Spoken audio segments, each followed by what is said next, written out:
एक बार व्यास जी महाराज बड़े चिंतातुर खड़े हुए थे। उसी समय श्री नारद जी महाराज पधारे। देवर्षि नारद जी महाराज की नारायण नारायण कहते हुए नारद जी आए। महाराज आप बड़ी चिंता में दिखाई पड़ रहे हैं, मुंह लटका हुआ है, क्या कारण है? ये मुंह क्यों लटकाए हो? महाराज कुछ मत पूछो। नहीं नहीं बताओ बताओ क्या कारण है?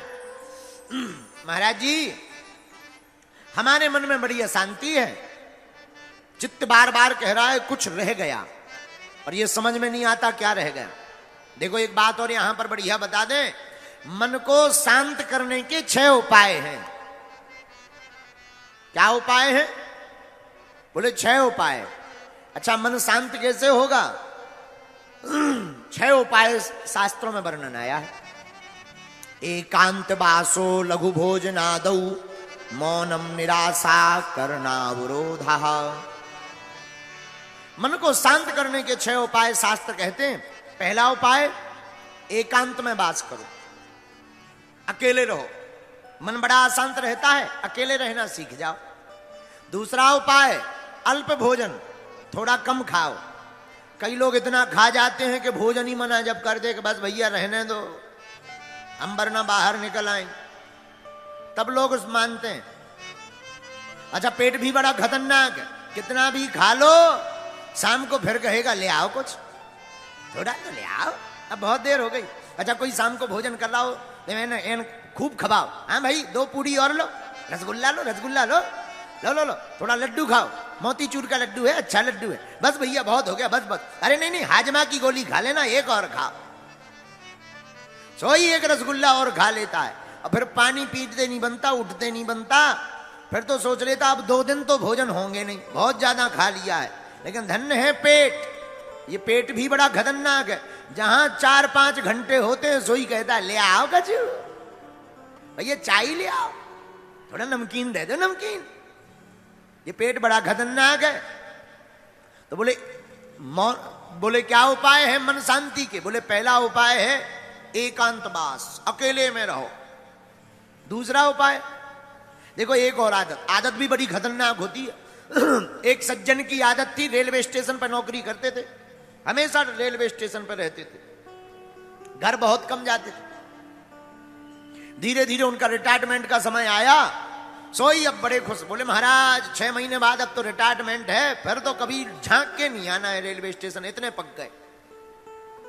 अब 3 महीना बचे, अब तो और खुश, महाराज 3 महीना बचे बस, इसके बाद तो रिटायरमेंट है, फिर बहुत आनंद लेंगे, तीर्थ जाएंगे, बढ़िया घर पे आराम से सोएंगे। 2 महीना बचे, 1 महीना बचो, धीरे धीरे रिटायरमेंट हो ही गए। अब तो जिस दिन रिटायरमेंट हुआ महाराज भगवान की कृपा से नौकरी चुक गई। घर आए 2 दिनों बाद फिर रेलवे स्टेशन। किसी ने कहा तुम तो कह रहे थे कि लौटकर झांकना नहीं है रेलवे स्टेशन की तरफ, फिर से क्यों आ गए? अरे बोले अब कुछ मत पूछो, घर पे नींद ही नहीं आती है, लगता है जैसे पूरा संसार उजड़ गया हो। जब लोग पोंपो ना सुनाई पड़े, जब तक चाय चाय ले लो चाय, ये ना सुनाई पड़े, नींद ही नहीं आती है घर पे। तो बोले वो रहते थे घर पर, रिटायरमेंट के बाद भी सोने आते थे रेलवे स्टेशन पर। बोलो सीताराम, जोर से बोलो। इसको क्या कहते हैं? इसको कह देते हैं आदत। क्या कहते हैं? आदत कैसे छूटेगी? पहले से ही अभ्यास करो एकांत में रहने का।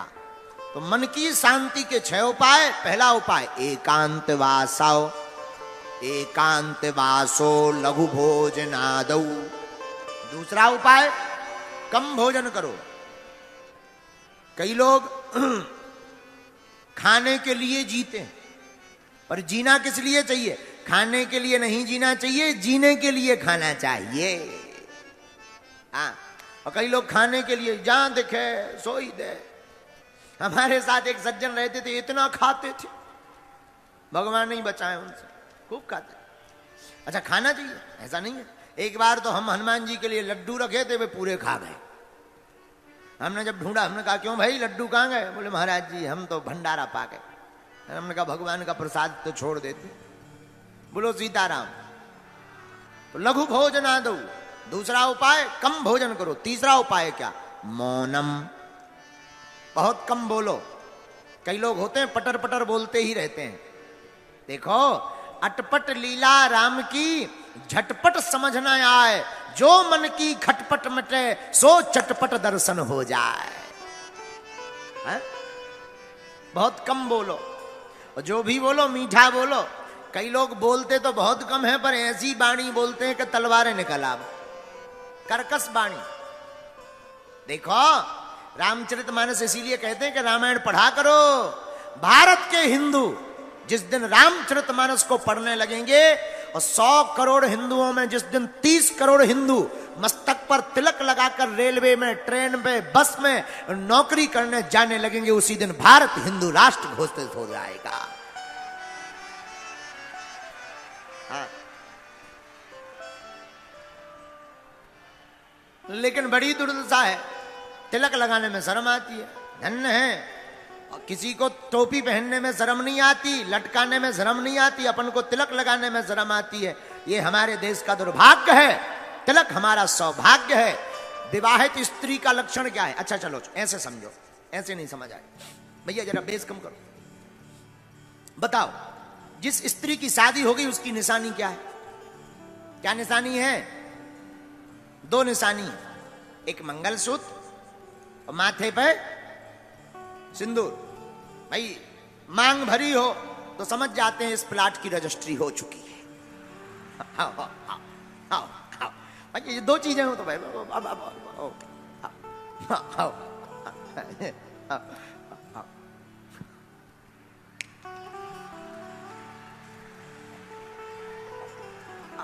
ऐसा होता मान लेते हैं दूर से, भाई मान लिया जाता है। क्या भाई जुआ नहीं भाई हमारे पसीना है आगे से। आओ नहीं तो कल ही भाई हम अगर ज्यादा, एक बार हम एक जगह कथा कर रहे थे, सिर खुजा रहे थे, एक ठैया वो दवाई लेके आ गए। गुरुजी आप कथा में सिर खुजाने लगते हो, जुआ हो गया हमको ठटरी के बारे जुआ ने।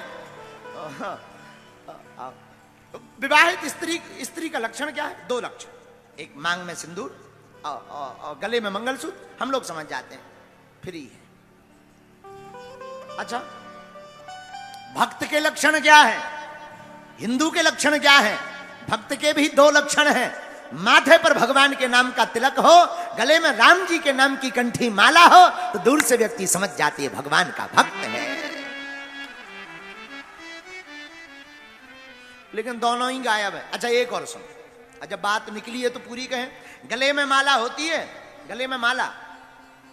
कुत्ता 2 प्रकार के होते हैं, एक पालतू एक फालतू। कितने होते हैं? 2, एक पालतू एक फालतू। अच्छा इनमें अंतर क्या है? जिसके गले में पट्टा हो वो है पालतू, और पट्टा नहीं है तो कोई भी दे टाई टाई, उसे फालतू कहते हैं। भाई कोई पट्टे वाला कुत्ता शैतानी कर दे तो कुत्ता को नहीं मारा जाता, मालिक को ढूंढा जाता है। हाँ जी या ना जी बोलो। तो पालतू के लक्षण गले में पट्टा, फालतू के लक्षण कुछ भी नहीं। उसी प्रकार भक्त का लक्षण है, जिस भक्त के गले में माला होती वो राम जी का पालतू होता है, और जिसके गले में माला नहीं होती है वो फालतू होता है। बोलो सीताराम, जोर से बोलो। एकांत वासौ लघु भोजनादौ मौनम निराशा करणावरोधा। तो शांत रहने के 6 उपाय क्या हैं? पहला उपाय एकांतवास, दूसरा उपाय कम भोजन, तीसरा उपाय मौन रहिए।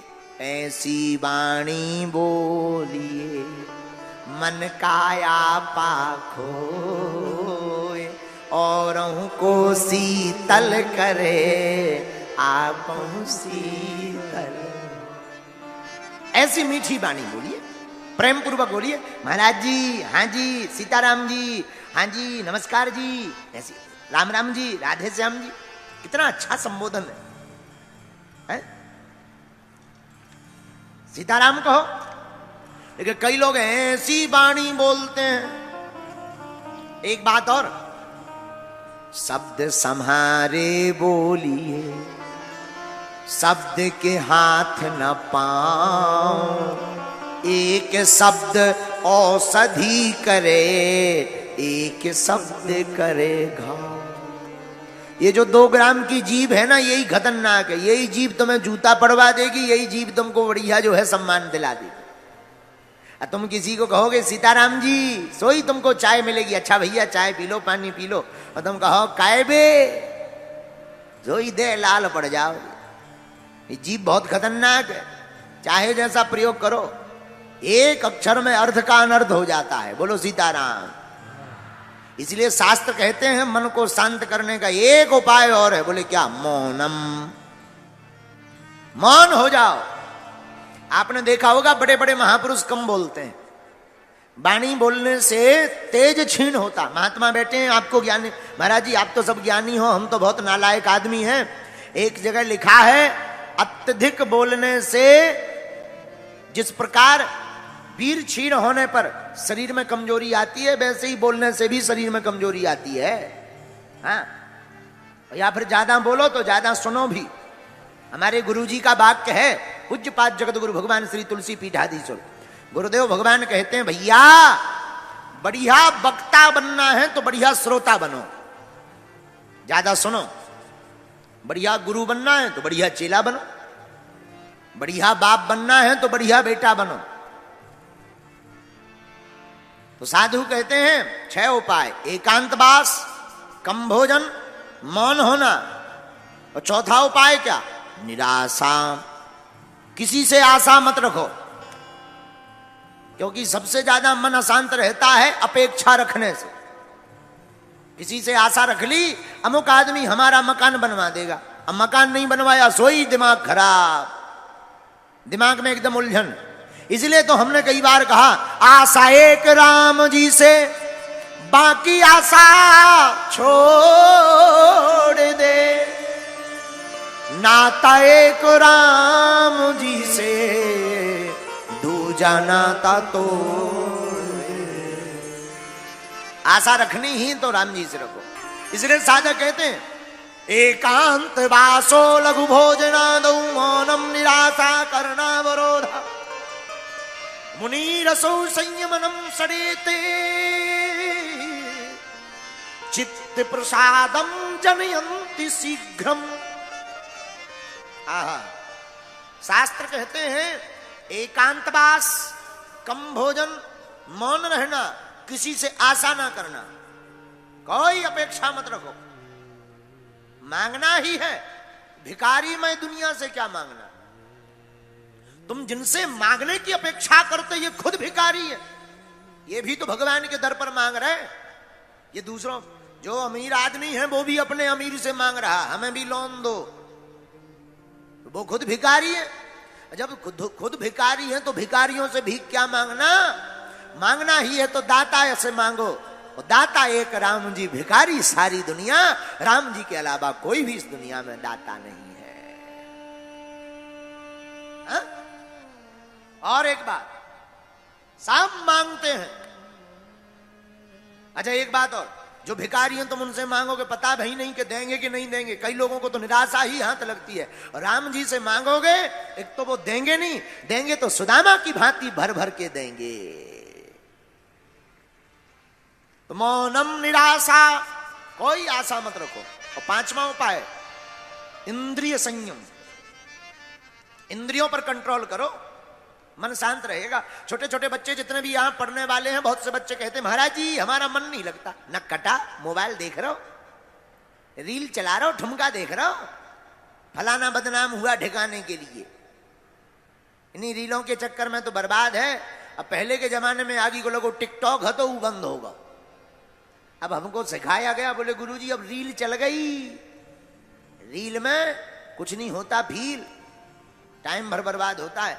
तो भाई मन शांति का उपाय क्या है?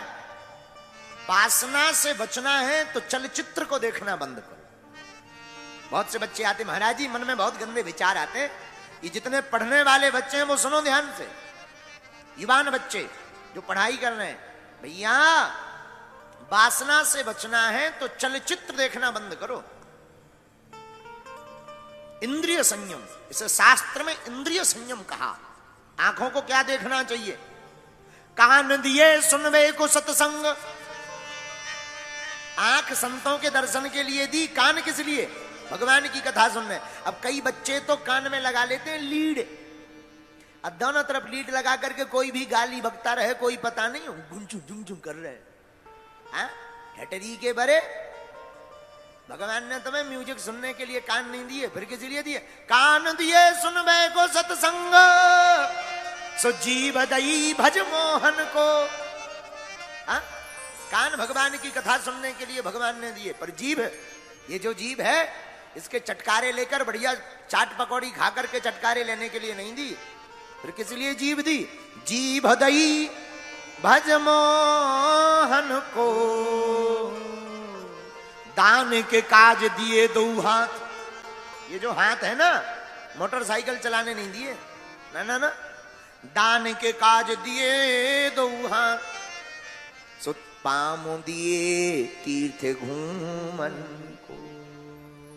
तो मन शांति का पांचवा उपाय है इंद्रिय संयम। आंखों से चलचित्र कम देखो, कानों से भगवान की कथा ज्यादा सुनो, हाथों से गुरु गोविंद के चरणों की सेवा करो। किसकी सेवा? लेकिन नए नए बच्चे तो पिटाई करके दूसरों की सेवा करते। बोलो सीताराम। इंद्रिय संयम। और छठवां क्या? प्राणायाम। प्राणायाम करो रोज, प्रातः काल उठो, सूर्योदय के पहले उठ जाना चाहिए, और सूर्योदय के पहले स्नान हो जाना चाहिए। सूर्य उदय के बाद जो स्नान करता है वो जो है राक्षस स्नान कहलाता है। कौन सा स्नान? राक्षस स्नान। उत्तम नहीं माना जाता। अब लेकिन आजकल तो लोगों का सुबह ही 10 बजे हो रहा है। पहले के जमाने में कोई अगर देर से जागे तो टेंशन होती थी कि क्या बात है, तबीयत खराब है क्या। और आज के जमाने में कोई जल्दी जग जाए, भैया पेट वेट तो ठीक है, 6 बजे ही उठ गए आज, क्या बात है। हाँ?